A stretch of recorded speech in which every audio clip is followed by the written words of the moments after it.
ഇവിടെ current charge ഫ്രീയാ.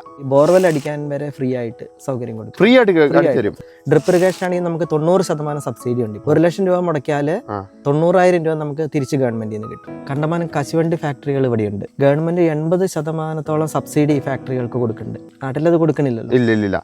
കുറേ സ്ഥലമൊന്നും നമുക്ക് വേണ്ട. ഏതൊരു സോഫ്റ്റ്വെയർ എഞ്ചിനീയർ ഉണ്ടാക്കുന്നതിനെക്കാട്ടിൽ കൂടുതൽ പൈസ നമുക്ക് ഉണ്ടാക്കും. 40 ലക്ഷം രൂപയുടെ വരുമാനം കിട്ടുന്നുണ്ട്. കുരുമുളകാണെങ്കിലും 1 ഏക്കറിൽ നിന്ന് 12 ലക്ഷം രൂപയൊക്കെ ആദായം എടുക്കുന്നുണ്ട്. ഇതിന്റെ ഒരു പ്രത്യേകത എന്താണെന്ന് വെച്ച് കഴിഞ്ഞാൽ നമ്മൾ ആരുടെ അടിമയായിട്ട് നമ്മൾ ഇതിനകത്ത് ജോലി ചെയ്യുന്നില്ല. വൈകുന്നേരം ആകുമ്പോൾ നമ്മുടെ മനസ്സിനൊരു സന്തോഷമാണ്. അത് വളർന്നു വരുന്ന വളർച്ച, അതിന്റെ ആദായം എടുക്കുന്ന കാണുമ്പോൾ ഒരു സന്തോഷം, അത് കൊടുക്കുമ്പോൾ കിട്ടുന്ന നമ്മൾ വാങ്ങുന്ന പൈസ.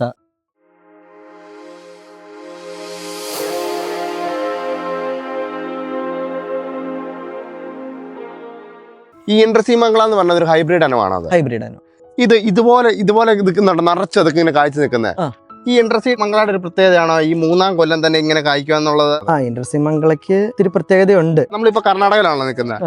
ഇതുപോലെ തന്നെ നമുക്ക് കേരളത്തിലും ഈ രീതിക്ക് ഒരു ആദായം നമുക്ക് അവിടെ കിട്ടുമോ? കേരളത്തിൽ കിട്ടുമോ? കിട്ടും. ഒരു വർഷം നമ്മൾ ശരാശരി എന്തുമാത്രം തൈകൾ കൊടുക്കുന്നുണ്ട്? നമുക്ക് വർഷം ഒരു 30,000 തൈ. ഈ പച്ച അടയ്ക്ക, ഈ ഷേപ്പ് കുറവുള്ളത്, ഇതൊന്നും നമ്മൾ വിത്തിനെടുക്കില്ല. ഈ നല്ല അടയ്ക്കകൾ മാത്രമേ വിത്തിനെടുക്കുള്ളൂ. കവുങ്ങ് ഏത് കാലാവസ്ഥയിലും വെക്കാം. നല്ല ആരോഗ്യമുള്ള ഒരു കവുങ്ങിന് 9 ഇലകൾ കാണും. ഇത് കണ്ടോ, ഇതിന്റെ പാളയടുപ്പം കണ്ടോ? 1, 2, 3, 4, 5, 6, 7, 8ാമത്തേല് ഇത് വലിയ ചൊട്ടയാണ് നിൽക്കണം. ഇതിപ്പോ 1 മാസം കൂടെ കഴിഞ്ഞാൽ വിരിയും.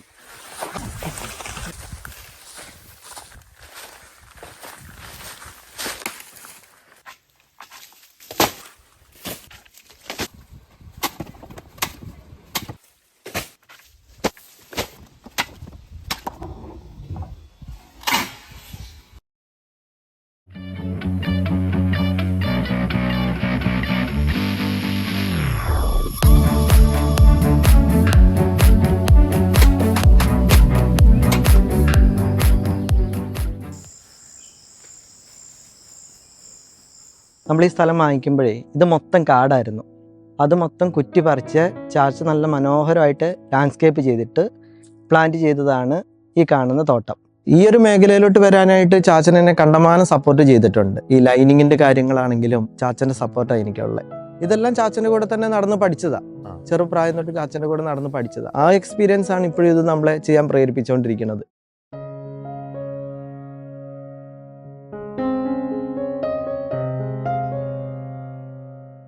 എൻ്റെ പേര് ജൈജു, വീട്ടുപേര് മുട്ടത്ത്. ഇത് കർണാടകയിലെ ഹെബ്രി. ഇവിടെ നമ്മുടെ അടുത്ത് 7,000 കവുങ്ങുണ്ട് ഈ ഒരു ഫ്ലോട്ടിൽ. അപ്പുറത്തൊരു പറമ്പുണ്ട്, അവിടെ 10,000 കവുങ്ങുണ്ട്. അവിടെ ചാച്ചനും അമ്മയും അനിയന്മാര്, അവിടെ അനിയന്മാരാ കാര്യം കൈകാര്യം ചെയ്യുന്നത്. ഇവിടെ നമ്മൾ 2 ബ്രീഡുകൾ കൃഷി ചെയ്യുന്നുണ്ട്. ഇപ്പൊ വന്നുകൊണ്ടിരിക്കുന്നത് ഇൻട്രസീമംഗള. പുതിയതായിട്ട് 1 വർഷമായ തൈകളുണ്ട്. അതെല്ലാം ശതമംഗള എന്ന് പറയുന്ന പുതിയ വെറൈറ്റിയാണ്.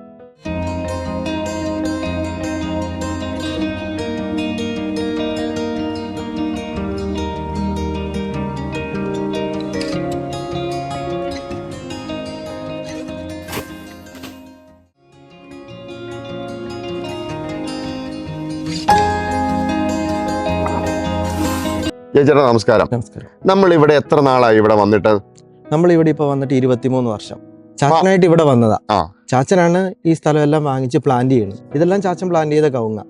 ലാൻഡ്സ്കേപ്പ് എല്ലാം ഇങ്ങനെ ചെയ്തത് ചാച്ചനാ. പിന്നെ ചാച്ചന്റെ കൂടെ നടന്ന് നമ്മളും ഇത് പഠിച്ചു. പുതിയ തൈയൊക്കെ വെച്ചപ്പോ ഇതുപോലെ തന്നെ മാർക്ക് ചെയ്താ വെച്ചേക്കുന്നത്. നമുക്ക് പാലക്കാടും കവുങ്ങ് കൃഷി തന്നെ ആയിരുന്നു. അവിടെ നിന്നാണ് സ്ഥലം വിട്ടിട്ട് നമ്മൾ കർണാടകയിൽ വരുന്നത്. അപ്പൊ ചെറുപ്പം തൊട്ടേ ചാച്ചൻ ചെയ്യണത് കണ്ടു പഠിച്ച് വില കുറവുള്ളപ്പോഴും കവുങ്ങ് കൃഷി ലാഭമാണെന്ന് പറഞ്ഞ് ചാച്ചൻ ചെയ്യുന്ന ഒരു കൃഷിയാണ് കവുങ്ങ് കൃഷി. കൊട്ടടയ്ക്കൊക്കെ ഒരു 150 രൂപ വിലയുള്ളെങ്കിലും 3 കിലോ ആവറേജ് കൊട്ടടയ്ക്ക ഒരു കവുങ്ങേന്ന് കിട്ടും. അപ്പൊ ആ രീതിക്ക് നോക്കുമ്പോൾ ഇന്ന് ഈ വില കിട്ടുന്നത് നല്ലൊരു ലാഭകരമല്ലേ? ഇത് ഭയങ്കര ഒരു വില എന്ന് പറയാം. ഇതുപോലെ നമുക്ക് ഒരു വില നേരത്തെ കിട്ടിയിട്ടുണ്ടോ? അതാ ഇടസമയങ്ങളിൽ ഇങ്ങനെ വേരിയേഷൻ വരും. ചിലപ്പോ നല്ല വില വരാറുണ്ട്. ഇപ്പൊ ഈ ഇടയ്ക്കൊരു 4 വർഷമായിട്ട് ഈ വില ഇങ്ങനെ സ്റ്റഡി ആയിട്ട് നിൽക്കുന്നുണ്ട്. അന്നും ഈ അടക്ക കൃഷി തന്നെയായിരുന്നു നമ്മൾ ചെയ്തോണ്ടിരുന്നത് ഇവിടെ. നമ്മൾ ആദ്യം വാങ്ങിച്ചു കഴിഞ്ഞപ്പോ എല്ലാം ചെയ്തു. റബ്ബർ ചെയ്തു, കവുങ്ങുണ്ടായിരുന്നു, തെങ്ങ് ചെയ്തു. മെയിനായിട്ട് അടയ്ക്കായിരുന്നു ആ സമയം തൊട്ട്. ഈ കേരളത്തിലെയും കർണാടകയിലെയും ആ ഒരു വ്യത്യാസം, കൃഷിയിൽ ചെയ്യാനുള്ള ഒരു വ്യത്യാസം അതെങ്ങനെയാ നമ്മളത്? ഇവിടെ കണ്ടമാനം ഗവൺമെന്റിന്റെ സപ്പോർട്ട് ഉണ്ട് കൃഷികൾക്ക്. അതെങ്ങനെ സപ്പോർട്ട് എന്ന് പറഞ്ഞാൽ? സബ്സിഡി കാര്യങ്ങള്, ആനുകൂല്യങ്ങളൊക്കെ കണ്ടമാനമുണ്ട് ഇവിടെ. അതെല്ലാം ഇവിടുത്തെ പ്രത്യേകത. കേരളത്തിലേക്കാൾ ചെയ്യുന്നതിനേക്കാൾ ലാഭകരമായിട്ട് നമുക്ക് ഇവിടെ ചെയ്യാൻ പറ്റുമായിരുന്നോ? ലാഭമായിട്ട് ചെയ്യാൻ പറ്റും. ഇവിടെ കറണ്ട് ചാർജ് ഫ്രീയാ. കൃഷിക്ക് ഉള്ള കറണ്ട് ചാർജ് ഫ്രീയാ. പിന്നെ ഈ ഡ്രിപ്പ് ഇറിഗേഷൻ, സ്പ്രിംഗ്ലർ, ഈ ഇറിഗേഷന് ഡ്രിപ്പ് ഇറിഗേഷൻ ആണെങ്കിൽ നമുക്ക് 90% സബ്സിഡി ഉണ്ട്. ഇപ്പോൾ 1 ലക്ഷം രൂപ മുടക്കിയാൽ 90,000 രൂപ നമുക്ക് തിരിച്ച് ഗവൺമെന്റിൽ നിന്ന് കിട്ടും. സ്പ്രിംഗ്ലർ ആണെങ്കിൽ 60% സബ്സിഡി ഉണ്ട്. പിന്നെ മറ്റുള്ള കൃഷികൾക്ക് ഇപ്പോൾ പൈനാപ്പിൾ കൃഷി ചെയ്യുന്നവരാണെങ്കിൽ പൈനാപ്പിളിന് സബ്സിഡി ഉണ്ട്. വാഴ കൃഷി ചെയ്യുന്നവർക്ക് വാഴയ്ക്ക് സബ്സിഡി ഉണ്ട്. ഡ്രാഗൺ ഫ്രൂട്ട് കൃഷി ചെയ്യുന്നവർക്ക് അതിന് സബ്സിഡി കിട്ടും. കുരുമുളക് നടുകയാണെങ്കിൽ അതിന് സബ്സിഡി ഉണ്ട്. അങ്ങനെ ഗവൺമെന്റിന്റെ അപ്പൊ നമ്മള് ഈ കേരളത്തിൽ നിന്ന് ഒരാൾ വന്ന് ഇവിടെ ചെയ്താലും ആ ആൾക്കും ആ സബ്സിഡി കാര്യങ്ങളെല്ലാം കിട്ടും. ഇവിടുത്തെ റേഷൻ കാർഡും തിരിച്ചറിയൽ കാർഡൊക്കെ ഉണ്ടെങ്കിൽ കിട്ടും. നമുക്ക് അന്നേരം ഇവിടുത്തെ നമ്മുടെ ഈ കൃഷി ഫാമിന്റെ ഒരു സഹായം, അവരുടെ ഹെൽപ്പ്, അവിടുത്തെ ഉദ്യോഗസ്ഥന്മാരുടെ ഹെൽപ്പ് അതെങ്ങനെയാ വരുന്നുണ്ട് ഇവിടെ? അവര് നല്ല രീതിയിൽ സഹകരിച്ച് പോകുന്നുണ്ട്, നമ്മളുമായിട്ട് പോകുന്നുണ്ട്. പണ്ട് നമ്മളിവിടെ വന്ന സമയത്ത് ഇത് എങ്ങനെയായിരുന്നു? ഒരു തോട്ടം പോലെ നമ്മൾ ആക്കി എടുക്കുവാണോ ചെയ്തത്? ഒരു കാടായിട്ടാണ് നമുക്ക് കിട്ടിയത്? എങ്ങനെയായിരുന്നു അത് കിട്ടിയത്? അല്ല, നമ്മളൊക്കെ പണ്ട് വരുന്ന സമയത്ത് ഇതെല്ലാം കാടാ, വലിയ വലിയ മരങ്ങളാണ് നിൽക്കുന്നത്. അങ്ങനെ മരമെല്ലാം മുറിച്ച് മാറ്റി ഹിറ്റാച്ചിക്ക് കുറ്റിയെല്ലാം പറിച്ച് സ്ഥലമെല്ലാം നല്ല വൃത്തിയായിട്ട് ലെവൽ ചെയ്ത് പിന്നെ നമ്മൾ മാർക്കിംഗ് എല്ലാം ചെയ്ത് കവുങ്ങ് നടേണ്ടടുത്ത് കവുങ്ങ് നട്ടു, റബ്ബർ നടേണ്ടടുത്ത് റബ്ബർ നട്ടു, അങ്ങനെ ചെയ്ത്. കർണാടകയിൽ നമ്മൾക്കിപ്പം കുരുമുളകാണ്, ഒത്തിരി കുരുമുളക് തരുന്നുണ്ട്. അത് ഒത്തിരി കേരളത്തിൽ നിന്നാണ് കൊണ്ടുവരുന്നത്. നമ്മൾ ഈ വിത്തുകളൊക്കെ കേരളത്തിൽ നിന്ന് തന്നെയാണോ അവിടെ നിന്ന് ഇങ്ങോട്ട് കൊണ്ടുവന്ന്? എങ്ങനെയാ കുരുമുളക്, റബ്ബർ, തെങ്ങ് അതൊക്കെ കൊണ്ടുവന്ന് എങ്ങനെയാ? അതൊക്കെ റബ്ബറും കുരുമുളകും കേരളത്തിൽ നിന്നാണ് കൂടുതൽ വന്നേക്കുന്നത്. കർണാടകയുടെ വെറൈറ്റികളുണ്ട്, കൂടുതൽ വെറൈറ്റികളും കേരളത്തിന്റെ വെറൈറ്റികളാണ്. അടയ്ക്കൊക്കെ വരുമ്പോഴോ? അടയ്ക്ക ഫുള്ള് കർണാടകയുടെ വെറൈറ്റികൾ. ഇവിടുത്തെ കാലാവസ്ഥ വെച്ച് നോക്കുമ്പോൾ കേരളത്തിനെ വെച്ച് നോക്കുമ്പോഴത്തേനും അത് കൃഷിക്ക് അനുയോജ്യമാണോ? അത് എങ്ങനെയാ? അത് കാലാവസ്ഥ രീതി കേരളത്തിലെ പോലെ തന്നെയാണ്? സെയിം കാലാവസ്ഥ, മഴ കാര്യങ്ങളെല്ലാം കേരളത്തിലൊക്കെയാണ്. ഇപ്പൊ നല്ല മഴയുള്ള സമയമാണ്. ഇവിടെ എങ്ങനെയാ? അത് ഇവിടെ നാട്ടിലെ പോലെ ഇടമഴ കിട്ടില്ല. വേനൽക്കാലത്ത് ഫുള്ള് വേനൽക്കാലമാണ്. മഴക്കാലത്ത് ഇച്ചിരി കൂടെ മഴയ്ക്ക് ശക്തി കൂടുതലാണ്. നാട്ടിലെ അപേക്ഷിച്ച് മഴയ്ക്ക് ശക്തി കൂടുതലാണ്. സമയം ഏകദേശം ഒരുപോലെയാണ്. അവിടുത്തെ മഴയുടെ സമയങ്ങളിലാണ് ഇവിടുത്തെ മഴ. മഴ നിന്ന് കഴിയുമ്പോൾ ഇവിടെ മഴ നിൽക്കും. കേരളത്തിൽ ഉണ്ടാകുന്ന എന്ത് സാധനങ്ങളും നമുക്ക് ഇവിടെ കർണാടകയിൽ എല്ലാം ഉണ്ടായി കിട്ടും. ഇവിടെ നമ്മൾ ആദ്യം വന്ന സമയത്ത് ഇത് കാടായിരുന്നു സംഭവം? ഇതെല്ലാം കാടായിരുന്നു. വന്യമൃഗങ്ങളുടെ ശല്യം അതെങ്ങനെയുണ്ടത്? ശല്യം ഉണ്ട്. പിന്നെ അതെല്ലാം നമ്മള് ഇലക്ട്രിക് ഫെൻസിങ് എല്ലാം ചെയ്ത് നിയന്ത്രിച്ച് നിർത്തുന്നുണ്ട്. ഈ വന്യമൃഗങ്ങളുടെ ശല്യം ഗവൺമെന്റ് കയ്യിലുള്ള സപ്പോർട്ട് കാര്യങ്ങളൊക്കെ ഇപ്പം നമുക്കിവിടെ നമ്മുടെ തോട്ടം അവിടെയൊക്കെയാണ് ആന കയറി ഭയങ്കര നശിപ്പിക്കുന്നു. കുരങ്ങിന്റെ ശല്യം ഉള്ളിടത്തുണ്ട്, പുലിയുടെ ശല്യമുണ്ട്. ഇത് കർണാടക നമുക്ക് അടുത്തടുത്ത് വനങ്ങളൊക്കെ ഉണ്ട്. അപ്പൊ ഇങ്ങോട്ട് അങ്ങനെയുള്ള ജീവികളൊക്കെ ഇറങ്ങി വരുമോ? അതിന് ഗവൺമെന്റ് കൺട്രോൾ എങ്ങനെയാണ്? ഈ നാട്ടിലൊരു കാട്ടാന വന്നു കഴിഞ്ഞാല് അത് പിടിച്ചിട്ട് പോകണമെങ്കിൽ ഭയങ്കര പാടാ. ഇവിടെ എങ്ങനെയാന്ന് ചോദിച്ചു കഴിഞ്ഞാല് ചിലപ്പോൾ കേരളത്തിൽ നിന്നാണ് പിടിക്കാനുള്ള ആന ഇവിടെ വരുന്നത്. അന്നേരം തന്നെ കൃഷി നശിപ്പിക്കാൻ തോന്നിയാൽ അവർ എന്ത് വിധേനയും ഗവൺമെന്റിനെ തുരത്തുകയാണ് ചെയ്യുന്നത്. അതെ. ഇവിടെ ഗവൺമെന്റ് ഫസ്റ്റ് പ്രയോറിറ്റി കൃഷിയാണ്. ഇവിടെ കൃഷിക്ക് നല്ല പ്രയോറിറ്റി കൊടുക്കുന്നുണ്ട്. അപ്പൊ നമ്മുടെ തോട്ടത്തിലേക്ക് ഒരു വന്യജീവി വരുക, ആന വരുക, പുലി വരുക, അങ്ങനെയൊക്കെ ജീവികൾ വന്നാല് അവരെ അറിയിച്ചു കഴിഞ്ഞാല് പുലിയൊക്കെ വരുന്നുണ്ടെങ്കിൽ കൂട് കൊണ്ടുവന്ന് വെച്ച് പെട്ടെന്ന് പിടിച്ചോണ്ടൊക്കെ പോകും. നമ്മുടെ കേരളത്തിലെ പോലെ താമസം ഉണ്ടാകുന്നില്ല. ഇല്ല, താമസമില്ല. അതി പെട്ടെന്ന് തന്നെ കാര്യങ്ങൾ നിൽക്കുന്നു. അങ്ങനത്തെ കാര്യങ്ങൾ പെട്ടെന്ന്. കണ്ടമാനം കശുവണ്ടി ഫാക്ടറികൾ ഇവിടെയുണ്ട്. ഗവൺമെന്റ് 80% സബ്സിഡി ഫാക്ടറികൾക്ക് കൊടുക്കുന്നുണ്ട്, കശുവണ്ടി ഫാക്ടറികൾക്ക്. നാട്ടിലത് കൊടുക്കണില്ലല്ലോ. ഇല്ല. ഗവൺമെന്റ് അങ്ങനെയല്ല, കൃഷിക്ക് ഇവിടെ ഭയങ്കര 90% സബ്സിഡി എന്ന് പറഞ്ഞാൽ അതൊരു വലിയൊരു സബ്സിഡിയാണ്. അതായത് നമുക്ക് മുടക്കുന്നതിന്റെ ഒരു 90,000 രൂപ നമുക്ക് കിട്ടും. മുടക്കുന്നതിൽ നമുക്ക് ഏറ്റവും കുറവാണ് വരുന്നത്. അതെ. അതുപോലെ നമുക്ക് സപ്പോർട്ട് ചെയ്യുന്നുണ്ട്. പിന്നെ വേറൊരു പ്രത്യേകത എന്താണെന്ന് വെച്ച് കഴിഞ്ഞാല് ഈ 2 ഏക്കറിന് താഴെ പെണ്ണുങ്ങളുടെയൊക്കെ പേരില് സ്ഥലം ഉണ്ടെങ്കിൽ ബോർവെൽ അടിക്കാൻ വരെ ഫ്രീ ആയിട്ട് സൗകര്യം കൊടുക്കും. ഫ്രീ ആയിട്ട് അടിച്ചു ഗവൺമെന്റ് അടിച്ചു തരും. അതിന് ഇച്ചിരി വർക്കുകളൊക്കെ ഉണ്ട്. അതെല്ലാം നമ്മൾ ചെയ്ത് കഴിഞ്ഞാൽ സഹകരിച്ചു.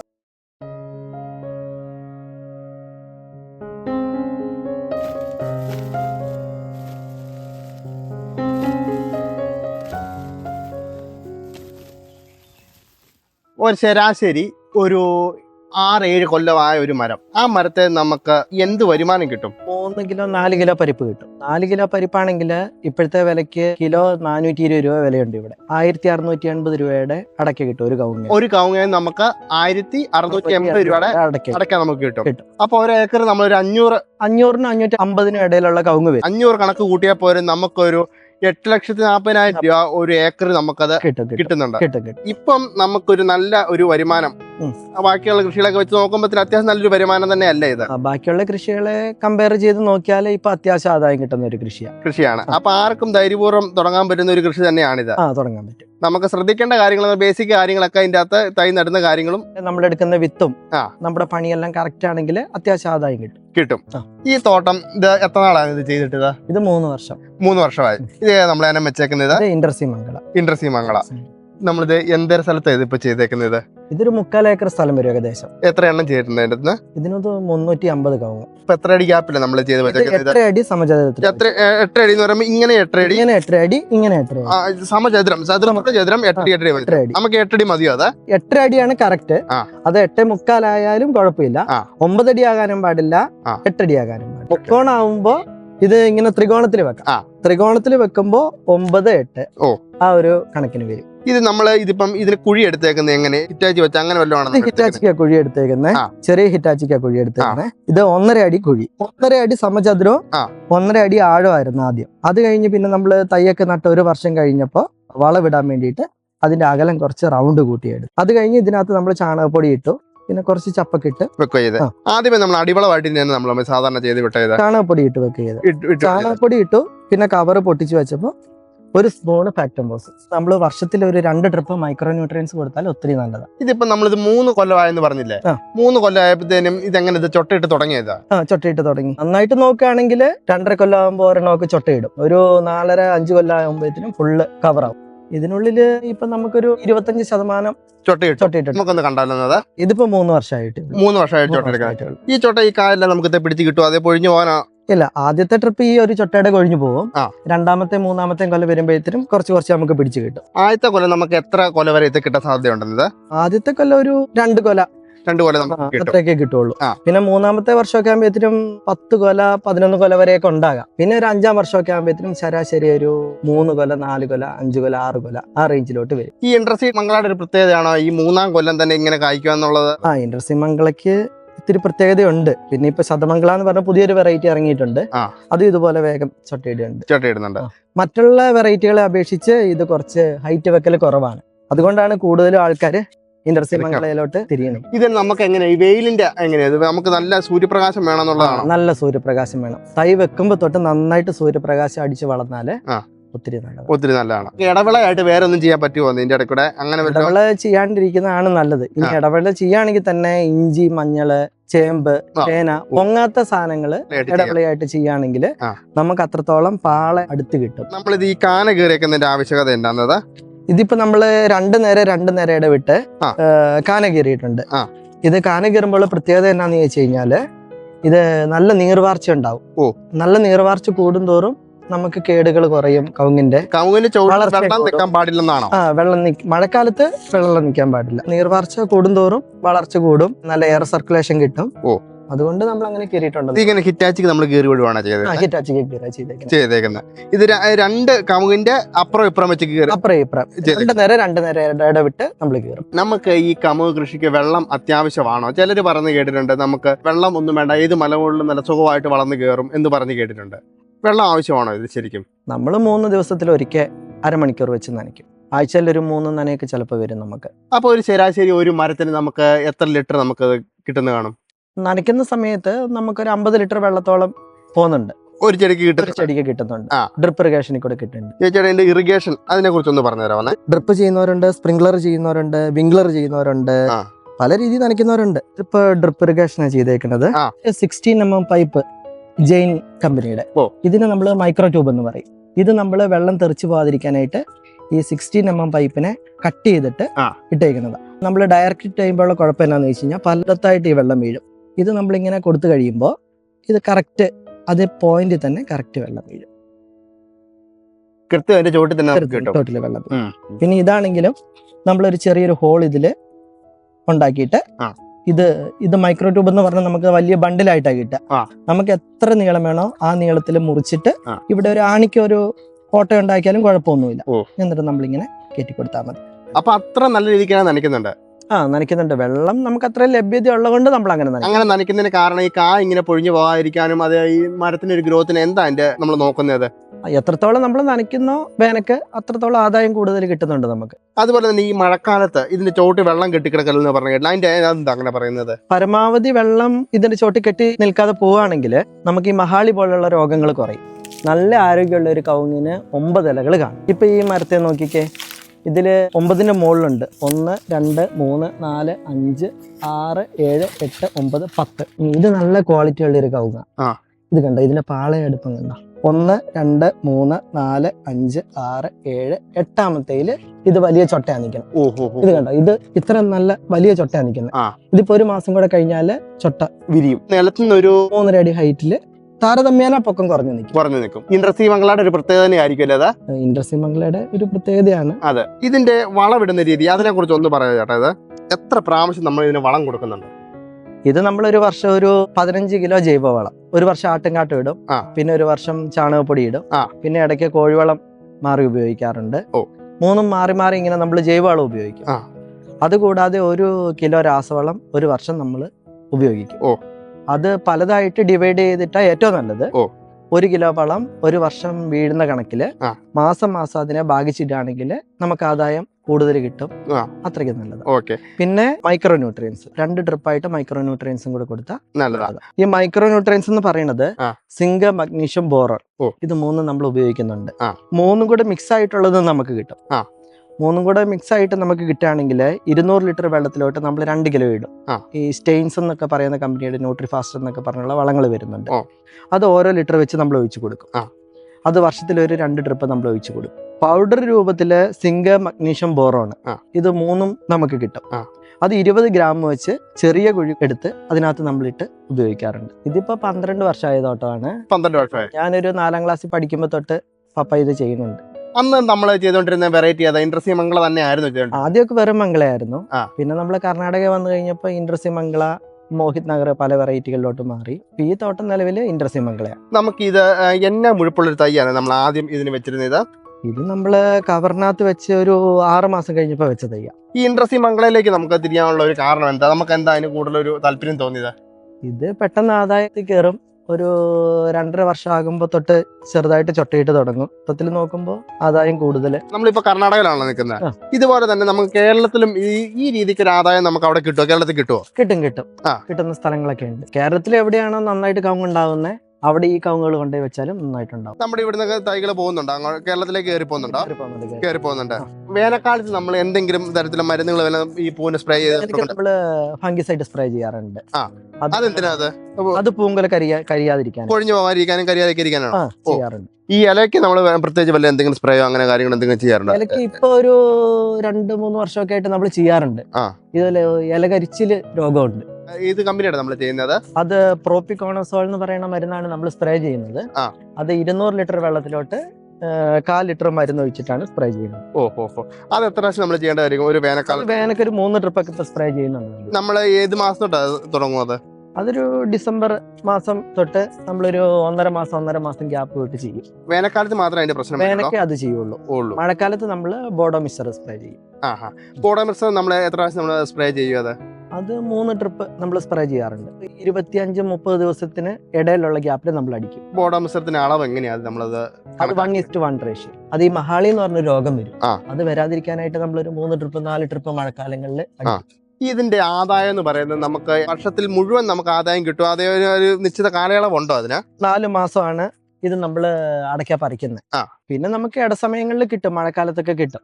അത് നമ്മൾ പഴുക്കായിട്ട് കൊടുക്കും.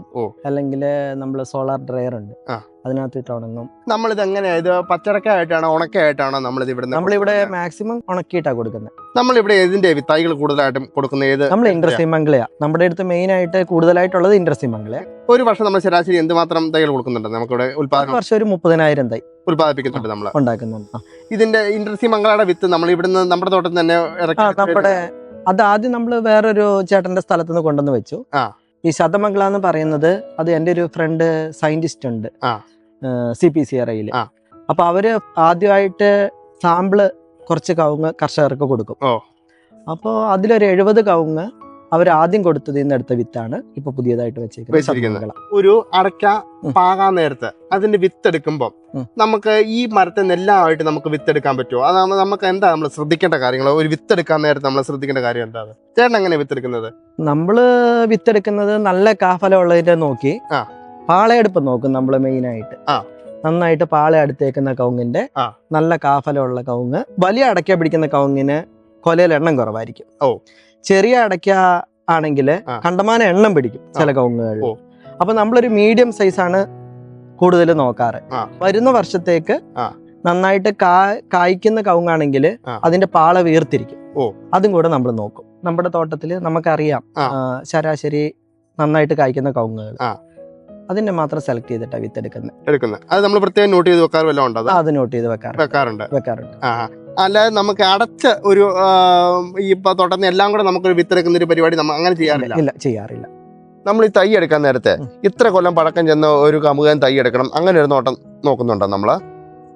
അങ്ങനെ നോക്കുന്നുണ്ടോന്ന് ചോദിച്ചു കഴിഞ്ഞാൽ ഹൈബ്രിഡ് വെറൈറ്റികൾ നമ്മുടെ അനുഭവത്തിൽ ഏറ്റവും നല്ലതായിട്ട് നമുക്ക് തോന്നുന്നത് 10 വർഷം 13 വർഷമൊക്കെ ആയ കവുങ്ങ് തോട്ടത്തിൽ നിന്ന് എടുക്കുന്ന നല്ലതായിട്ട് നമ്മുടെ അനുഭവത്തിൽ നമുക്ക് മനസ്സിലാക്കാൻ പറ്റുന്നത്. ഈ തൈ നമ്മൾ കൂടെ പാകിയിട്ട് നമ്മൾ എത്ര കാലം കഴിഞ്ഞിട്ട് നമ്മളത് മണ്ണിലേക്ക് നടാൻ നമുക്കൊന്ന് റെഡി ആകുന്നത്? ഒരു 4 മാസം തൊട്ട് നമുക്ക് നട്ടു തുടങ്ങാം.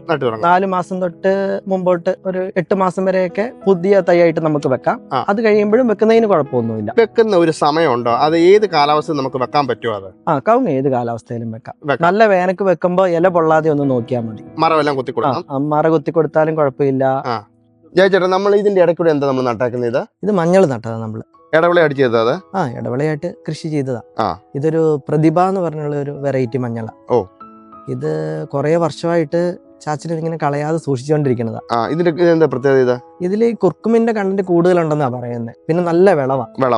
ഒരു 5 കിലോ 6 കിലോ കിട്ടും. ഇതിപ്പോ എന്നാ പ്രായ നമുക്ക് ഇവിടെ നിൽക്കുന്നത്? ഇതിപ്പോ ഒരു 6-7 വർഷം പ്രായമായ കവുങ്ങ്. അപ്പം ഇത് നല്ല ചെറുപ്പത്തിൽ തന്നെ പൊക്കം കുറഞ്ഞു തന്നെ നല്ല കുറ്റിച്ച് തന്നെ നമുക്കിത് കായ്ച്ചിരിക്കുന്നുണ്ട്. അതൊന്ന് കണ്ടാലോ നമുക്ക്?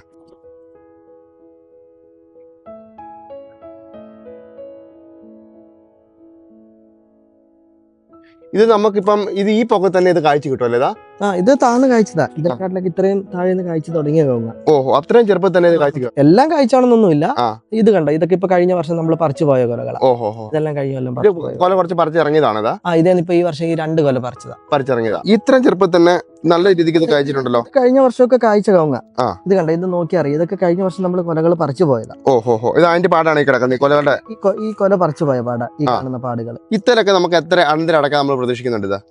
ഇതെല്ലാം ഒരു 3 കൊല 4 കൊല നല്ല കൊലകൾ കിട്ടും. ഇനി ഇത് കൊല കയറി വരാനുള്ള ഇങ്ങനെ ഇത് വീർത്ത് ഇങ്ങനെ നിൽക്കുന്നത് ഇനി പൊട്ടാനുള്ള കൊലകളാ. ഇതിപ്പോ ഒരു 4 വർഷം പ്രായമായ 4 വർഷം പ്രായമായ കമുകായത്. ഇതിപ്പോ എത്ര ചൊട്ട വന്നിട്ടാണ് എത്താല്? ഇതിലിപ്പോ നിലവിൽ ഈ ഒരു ചൊട്ട പൊട്ടി. ഇതിന് ഈ പാള വീർത്ത് നിൽക്കുന്ന കാണുമ്പോ തന്നെ അറിയാം. ഇതിനകത്ത് 2 ചൊട്ടയുണ്ട്. ഇനി അത് കൂടാതെ 3-4 ചൊട്ടയും കൂടെ ഇതിൽ നിന്ന് വരാൻ സാധ്യതയുണ്ട്. ഓഹോ. അപ്പൊ ആദ്യ കാലത്ത് നമുക്ക് ഇഷ്ടം പോലെ ചൊട്ടയുടെ എണ്ണം കൂടുതലായിട്ട് വരും. പിന്നെ എണ്ണം കുറയും. ഇതിപ്പോ ഈ രീതിക്ക് നിൽക്കുന്ന സാധനം ഒന്ന് പഴുത്ത് വരണമെങ്കിൽ എത്ര നാളാണ് നമുക്ക് ആവശ്യം വരുന്നത്? അത് വരുന്ന വർഷം ഈ സമയമാകുമ്പോ പഴുക്കും. ഇത് വരുന്ന വർഷം ഈ സമയമാകുമ്പോഴാണ് പഴുത്ത് വരുന്നത്? വരുന്ന വർഷം ഈ സമയമാകുമ്പോഴാണ് പഴുത്ത് വരുന്നത്. ഓഹോ, അത് ശരി. അത്രയും താമസം വരുന്നുണ്ട്. ഇങ്ങനെ ചൊട്ടയിട്ട് നിൽക്കുന്ന മരത്തിന് കൂടുതലായിട്ട് വെള്ളം കൊടുക്കുക, കൂടുതൽ പരിചരണം, അങ്ങനെ എന്തെങ്കിലും ആവശ്യമുണ്ടോ? സാധാരണ നോക്കുന്ന പോലെ നോക്കിപ്പോയാൽ സാധാരണ നോക്കുന്നവരെ മാത്രം നോക്കിപ്പോയാൽ മതി. ഇത് ഇൻട്രസിമംഗള തന്നെയല്ലേ? ഇത് ഇൻട്രസിമംഗള തന്നെ. ഇത് നമ്മുടെ പിള്ളേരെ നിലത്ത് നിന്ന് അവരുടെ കൈ പോലും എത്തുന്ന രീതിക്ക് ചെറിയൊരു അത്ര ചെറുപ്പത്തിൽ ഇത് കഴിച്ചിട്ടുണ്ട്. അതെ, കഴിച്ചിട്ടുണ്ട്. ഇത് എന്നാ പ്രായമുള്ളതാ? ഇതിപ്പോ ഒരു 3 വർഷമായിട്ട്. ഇതിപ്പോ ഇവിടെ ഒരു ചൊട്ട വന്നു. ഇത് പുറകിൽ ചൊട്ട വന്നു. ഇതിന്റെ ഇടയിലെല്ലാം ഇനി ചൊട്ടകളാ. ഇതെല്ലാം ഒരു 6-7 ചൊട്ടകൾ വരും. 6-7 ചൊട്ടകൾ വരും. 4 കൊല്ലം പ്രായമായുള്ളൂ. 3 വർഷം കഴിഞ്ഞ് 4-ാം വർഷത്തിലോട്ട്. 3 വർഷം കഴിഞ്ഞേ ഉള്ളൂ. നല്ല വണ്ണം, അടിവണ്ണം നല്ല കാര്യം. അതെ. ഇത് കായ്ക്ക് എങ്ങനെയുണ്ട്? വലിപ്പം എങ്ങനെയുണ്ട്? ബാക്കി ആദ്യം കായ്ക്കുന്ന വണ്ണം മുഴുപ്പൂർവ്വം ഏറ്റക്കുറച്ചിലൊന്നും വരികയില്ല. സാധാരണ ഒരുപോലെ തന്നെ നിൽക്കും. സാധാരണ വലിയ മരത്തെ കായ്ക്കുന്ന അതേ രീതി തന്നെ മുഴുപ്പ് തന്നെ നമുക്ക് കായ്ച്ച് കിട്ടും. ചേട്ടാ, നമ്മളിപ്പോ ഇത് പറിക്കാൻ പോകുന്നത് ഇതിപ്പം വിത്തടക്കായ്ക്ക് വേണ്ടിയുള്ള ഇതാണ് പറിക്കുന്നത്. വിത്തടക്കയ്ക്ക് വേണ്ടിയാ. നമ്മൾ എന്താ ഈ വിത്തടക്കായ്ക്ക് എടുക്കുമ്പോൾ നമ്മൾ എന്താ ഈ കമുക നമ്മൾ ശ്രദ്ധിക്കേണ്ട കാര്യം എന്താ? കവുങ്ങിന്റെ ഒരു ശക്തി നമ്മൾ നോക്കും. പിന്നെ അത് അടയ്ക്ക ഒരു മീഡിയം സൈസ് നോക്കിയാൽ നമ്മൾ സാധാരണ എടുക്കാറ്. പിന്നെ അതിന്റെ പാളയെടുപ്പം. അടുത്ത കൊല്ലത്തേക്കുള്ള വീർപ്പ് നോക്കും. എല്ലാ മരത്തേയും നമ്മളിങ്ങനെ വിത്തടക്കായിട്ട് എടുക്കാറില്ല. ഇല്ല. പിന്നെ നല്ല തിങ്ങി നിൽക്കുന്ന കൊലകളുടെ എടുക്കാറുള്ളൂ. ഓഹോ, ഇതിപ്പോ എത്ര കൊല കാണും? ഇതിപ്പോ ഒരു 400 അടയ്ക്ക കാണും ആ കൊലയില്. അത്ര കാണും.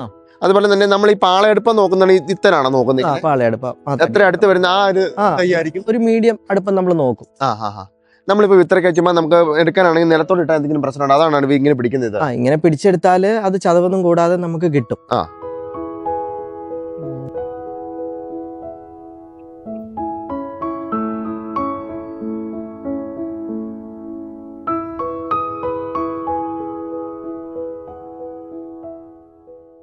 ഇത് നമുക്കിത് എന്തുമാത്രം അടയ്ക്കാനുണ്ടെന്ന്? ഇത് ഏകദേശം 400 അടയ്ക്ക കിട്ടും. 400 അടയ്ക്ക ഇതാലുണ്ട്. ഇതിനകത്തുനിന്ന് നമ്മൾ ഈ പച്ച അടയ്ക്കെല്ലാം മാറ്റും.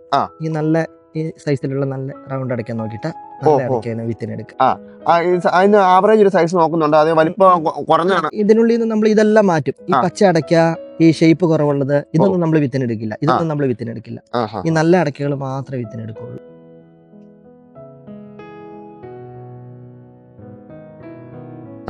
ഇതിന്റെ ഒരു സൈസിനെ കുറിച്ച് ഇതിന്റെ ഇതിപ്പോ ഒരു മീഡിയം സൈസാ. ഇത് വലിയ അടയ്ക്കാന്ന് പറയാനും പറ്റില്ല, തീരെ ചെറുതെന്നും പറയാൻ പറ്റില്ല. ഇതാണ് നമ്മുടെ മീഡിയം സൈസ് വരുന്നത്. ഈ സൈസാണ് പാകാൻ നല്ലത്. ഇന്റർസീമങ്ങളുടെ മീഡിയം സൈസ് അടയ്ക്കാന്ന് പറഞ്ഞ ഇതാണ്. ചെറിയ അടയ്ക്കാവുമ്പോ കൊലയിൽ പിടുത്തം കൂടും, വലിയ അടയ്ക്കാവുമ്പോ കൊലയിൽ പിടുത്തം കുറയും. മീഡിയം ആകുമ്പോ ഒരു ആവറേജ് നമുക്ക് കിട്ടും. ഈ ഒരു അടയ്ക്ക നമുക്ക് അങ്ങനെ തൂക്കം പറയാൻ പറ്റുമോ? അങ്ങനെ 800 അടയ്ക്ക 38 കിലോ വരും. ഇത് വരും പച്ച അടയ്ക്ക. ഇതിന്റെ അകത്ത് നല്ല കാമ്പൊക്കെ ഉള്ള എങ്ങനെയുണ്ട്? അത് അത്യാവശ്യം കാമ്പുണ്ട്. നല്ല രീതിക്ക് തന്നെ ഉണ്ട്. നല്ല രീതിക്കുണ്ട്. ഒരു കൊലയിൽ ഒരു 400 അടയ്ക്ക വെച്ച് കണക്ക് കൂട്ട്, 1200 അടയ്ക്ക ഒരു കവുങ്ങ കിട്ടും. ചിലത് ഈ 1200 എന്നുള്ളത് 2000-3000 വരെയൊക്കെ കിട്ടും. നമ്മളിപ്പോ പോകുന്നത് ചെറിയ തൈ വെച്ചതിന്റെ അത് ഇത് കഴിഞ്ഞ വർഷം വെച്ച തയ്യ. ചേട്ടാ, നമ്മൾ ഇതിന്റെ അകത്ത് എത്ര കവുങ്ങ് തൈ നമ്മൾ വെച്ചിരിക്കുന്നത്? ഇതിനുള്ളിൽ ഇപ്പൊ 4000 തൈ ഉണ്ട്. അപ്പൊ നമ്മൾ ഈ കൂടെ വെച്ചിട്ട് എത്ര നാൾ കഴിഞ്ഞപ്പോൾ ഇതിന്റെ അകത്തോട്ട് ഇറക്കി വെച്ചത്? ആ കൂടെ വെച്ചൊരു 4 മാസം കഴിഞ്ഞപ്പോ നമ്മൾ വെച്ച തയ്യ ഇത്. ഇതിപ്പം ആവറേജ് എന്ത് വലിപ്പത്തിലേക്ക് എത്തിയിട്ടുണ്ട്? ഇത് നമുക്ക് പൊക്കം പറയുവാണെങ്കിൽ ഇതൊരു മുട്ടപ്പം പൊക്കം. നിലത്തുന്ന മുട്ടപ്പം പൊക്കത്തിൽ നിന്ന് കുറച്ചും കൂടെ മുകളിൽ വന്നിട്ടുണ്ട്. ഇതെല്ലാം നമ്മൾ JCB കയറ്റി ഇതെല്ലാം 8 അടി അകലത്തിലാണ് നമ്മൾ വെച്ചേക്കുന്നത്. ഇതെല്ലാം ഹിറ്റാച്ചിക്ക് നമ്മൾ കുഴി കുത്തി 1.5 അടി കുഴിയിലാണ് നിൽക്കുന്നത്. 1.5 അടി സമചതുരം, 1.5 അടി ആഴം. ഇനി നമ്മൾ അത് വർഷം കുറച്ച് നമ്മൾ മൂടിക്കൊണ്ടിരും. വളവിട്ട് റൗണ്ട് നമ്മൾ അരിഞ്ഞിറക്കും. അവസാനം ആകുമ്പോൾ ഒരു 1/2 അടി കുഴിയെ ഇതിനകത്ത് കാണുള്ളൂ. അരിഞ്ഞിറക്കുന്ന ഒന്ന് കാണിച്ചു തരാം അതെങ്ങനെയാന്നുള്ളത്. അത് ഇപ്പൊ നമ്മള് ഇതിന് ചുറ്റും കുറച്ച് വളവിടുന്നു, റൗണ്ട് വളവിടുന്നു. സൈഡ് ചെറുതായിട്ട് ഇടിച്ചിടിച്ച് നമ്മൾ റൗണ്ട് കൂട്ടിക്കൊണ്ടിരും. അവസാനം ആകുമ്പോ ഒരു 1/2 അടി തടം പോലെ നമ്മൾ ഇടും. ഇതിപ്പം നല്ല സൂര്യപ്രകാശം നേരിട്ട് അടിക്കുന്നുണ്ടോ? ചെറിയ പൊള്ളലും കാര്യങ്ങളൊക്കെ കേൾക്കാൻ സാധ്യതയുണ്ട്. നമ്മൾ ഇതിന്റെ അകത്ത് മറ കാര്യങ്ങളൊന്നും ഇവർക്കൊന്നും കൊടുത്തിട്ടില്ല. ഇല്ല. അതിന്റെ കാരണം എന്നാണ്? കവുങ്ങ് മറ കുത്താതെ ഇങ്ങനെ വെയിലടിച്ച് വളരുന്നതാണ് നല്ല. ഈ പൊള്ളലേക്കല്ല അന്നേരം? ഇല്ല, പൊള്ളലേക്കില്ല. ചിലര് പൊള്ളു എന്നൊക്കെ പറഞ്ഞ് മറയ്ക്കും. എത്രത്തോളം വെയിലടിച്ച് വളരുന്നോ അത്രത്തോളം താന്ന് ചൊട്ടയിടും കവുങ്ങ്, കുറ്റിപ്പ് കൂടും. നമ്മൾ ഇതിന്റെ ഇടയിൽ വാഴ, മറ ഇങ്ങനെയുള്ള സംഭവങ്ങളൊക്കെ ചെയ്തു കഴിഞ്ഞാല് ഇത് പൊങ്ങാനുള്ള ടെൻഡൻസി കാണിക്കും. പരമാവധി വെയിലടിച്ച് വളരുകയാണെങ്കിൽ അത്രയ്ക്ക് നമുക്ക് ആ കവുങ്ങും തോട്ടം ഇതിന് നല്ല ക്വാളിറ്റി കിട്ടും. ആദ്യത്തെ വർഷങ്ങളില് കുറച്ച് മുരടിപ്പ് വേണോ? അത് അങ്ങനെയാണോ അതിന്റെ ഉദ്ദേശിക്കുന്നത്? ആദ്യത്തെ വർഷം നമ്മൾ കണ്ടമാനം വളവിട്ട് വളർത്തരുത്. ഒരു സാവകാശമൊക്കെ വളർന്ന് 1.5 വർഷമൊക്കെ ആവുമ്പോ നമ്മൾ നന്നായിട്ട് വളമൊക്കെ ഇട്ട് വളർത്തുകയാണെങ്കിൽ നല്ല പാളയടുപ്പം കിട്ടും, നല്ല കുറ്റിപ്പ് തൈക്ക് കിട്ടും. അങ്ങനെ പ്രത്യേകതയുണ്ട്. വേറെ എരമ്പൊന്നും ഇല്ലാതെ സൂര്യപ്രകാശം നേരിട്ട് അടിക്കുന്നതുകൊണ്ട് നല്ല കുറ്റിപ്പ് കിട്ടും. ഇത് തൈ നല്ലൊരു വളർന്നു വരുന്ന ലക്ഷണം കാണുന്നത് എങ്ങനെയാ? അതിന്റെ അടിവണ്ണം അതിന്റെ ചോടുവണ്ണം, അതിന്റെ കുറ്റിപ്പ് എല്ലാം നല്ല ലക്ഷണങ്ങളാണ്. ഇതിന് ഈ മരത്തിന് നമുക്ക് വേനൽക്കാലത്ത് പൊള്ളല് അങ്ങനെയുള്ള കാര്യങ്ങൾ ഉണ്ടാകാം. ഈ സൈഡിൽ നിൽക്കുന്ന മരങ്ങൾക്ക് പൊള്ളലേക്കും. അപ്പൊ നമ്മള് ബൈറ്റ്സം, ഈ ഹാർഡ്വെയർ കടകളിൽ കിട്ടും ബൈറ്റ്സം. ചിലര് ചുണ്ണാമ്പ് കക്ക നീട്ടിയിട്ട് പശ കൂട്ടി അടിക്കും. ചിലർ ഈ വൈറ്റ്സം എന്ന് പറയുന്നത് ഫെവിക്കോളിന്റെ DDL ഗം എന്ന് പറഞ്ഞൊരു ഗമ്മ് കിട്ടും, ആ ഗമ്മ് കൂട്ടി അടിക്കും. അങ്ങനെ അടിച്ചാൽ നമുക്ക് പിന്നെ പൊള്ളല് ഉണ്ടാകില്ല. 1 വർഷത്തെ പൊള്ളലിനെ തടയും. പിറ്റത്തെ വർഷമാകുമ്പോ പിന്നെ നമ്മൾ അടിച്ചു കൊടുക്കണം. എന്ത് പൊക്കമുള്ള മരമാണ് നമ്മൾ ഇവിടെ അടിച്ചു കൊടുക്കാറുണ്ട്? അത് നമ്മളൊരു 20 അടി പൊക്കം വരെയൊക്കെ അടിച്ചു കൊടുക്കാറുണ്ട്. നമ്മൾ ഇവിടുന്ന് നാട്ടിലേക്ക് കമുക കയറി പോകുന്നുണ്ടോ? ഇത് നാട്ടിലോട്ട് തൈകൾ കൊണ്ടുപോകാറുണ്ട്, വിത്ത് കൊണ്ടുപോകാറുണ്ട്, ആൾക്കാർ വന്ന് കൊണ്ടുപോകാറുണ്ട്. നാട്ടിൽ നല്ല രീതിക്ക് തന്നെ പിടിക്കുന്നുണ്ടോ? ഉണ്ട്. വില കുറവുള്ളപ്പോഴും കവുങ്ങ് കൃഷി ലാഭമാണെന്ന് പറഞ്ഞ് ചാച്ചൻ ചെയ്യുന്ന ഒരു കൃഷിയാണ് കവുങ്ങ് കൃഷി. വിലക്കുറവുള്ള സമയം എന്ന് പറയുമ്പോൾ ഇപ്പൊ ഈ 4 വർഷമായിട്ട് ഇങ്ങനെ വില നിൽക്കുന്നത്. ഈ 4 വർഷം മുമ്പ് നമുക്ക് തൊണ്ടോടെ അടയ്ക്കൊക്കെ 120 രൂപ വിലയുള്ളൂ. 150 രൂപ കൊട്ടടയ്ക്കൊക്കെ വില വന്ന സമയമുണ്ട്. ഇപ്പോഴത്തെ സ്ഥിതി വെച്ച് നോക്കുവാണെങ്കിൽ 420 രൂപ പുതിയ കൊട്ടടയ്ക്ക വിലയുണ്ട്. ഇപ്പോഴത്തെ വിലയുണ്ട്. അപ്പൊ പണ്ടത്തേക്കാളും ഡബിളിന്റെ മുകളിലും 2 ഇരട്ടി വില കൂടി വന്നു. ഓഹോ. നമുക്ക് ഇതിന്റെ ഈ വിളവ് വർഷത്തിൽ എത്ര പ്രാവശ്യം നമുക്കത് കിട്ടും? ശരിക്കും ഒരു 3 മാസമാണ് ഇതിന്റെ കറക്റ്റ് വിളവ് സമയം. പിന്നെ ഈ 3 മാസം കഴിഞ്ഞ് മുമ്പോട്ടും പുറകോട്ടും ചെറിയ ചെറിയ വിളവുകൾ നമുക്ക് കിട്ടിക്കൊണ്ടിരിക്കും. ഈ മഴക്കാലത്തൊക്കെ നമുക്ക് ഒരു 100 കവുങ്ങുണ്ടെങ്കിൽ ഒരു കവുങ്ങ് 2 കവുങ്ങയിലൊക്കെ ഓരോ കൊല പഴുക്ക കിട്ടും. പിന്നെ നമുക്ക് ആ സമയത്ത് കിട്ടുമ്പോൾ ലാഭം എന്നാണെന്ന് ചോദിച്ചു കഴിഞ്ഞാല് പഴുക്കയ്ക്ക് നല്ല ഡിമാൻഡുള്ള സമയമാണ് മുറുക്കാനായിട്ട്. ആ സമയത്ത് 6 രൂപ 7 രൂപയൊക്കെ എവിടെ അടക്കയില്ലാത്ത സമയത്ത് കിട്ടും. അങ്ങനെ നോക്കുമ്പോൾ നമുക്ക് മൊത്തത്തിലൊരു സമയങ്ങളിൽ നല്ല വരുമാനമായിട്ട് കിട്ടും. ഈ 3 മാസം ഏതൊക്കെ മാസത്തിലാണ്? നവംബർ, ഡിസംബർ, ജനുവരി ഈ മാസങ്ങളിലാണ് ഇതിന്റെ ആദായ സമയം. എന്റെ വീട്ടില് ഭാര്യയും 3 മക്കളും ഉള്ളത്. അവര് നല്ല രീതിയിൽ സപ്പോർട്ട് ചെയ്യുന്നുണ്ട്. ഈ ഒരു മേഖലയിലോട്ട് വരാനായിട്ട് ചാച്ചൻ എന്നെ കണ്ടമാനം സപ്പോർട്ട് ചെയ്തിട്ടുണ്ട്. ഈ ലൈനിങ്ങിന്റെ കാര്യങ്ങളാണെങ്കിലും എല്ലാം ചാച്ചന്റെ സപ്പോർട്ടാണ് എനിക്കുള്ളത്. ഇതെല്ലാം ചാച്ചന്റെ കൂടെ തന്നെ നടന്ന് പഠിച്ചതാ. ചെറുപ്രായം തൊട്ട് ചാച്ചന്റെ കൂടെ നടന്ന് പഠിച്ചതാ. ആ എക്സ്പീരിയൻസ് ആണ് ഇപ്പോഴും ഇത് നമ്മളെ ചെയ്യാൻ പ്രേരിപ്പിച്ചുകൊണ്ടിരിക്കുന്നത്.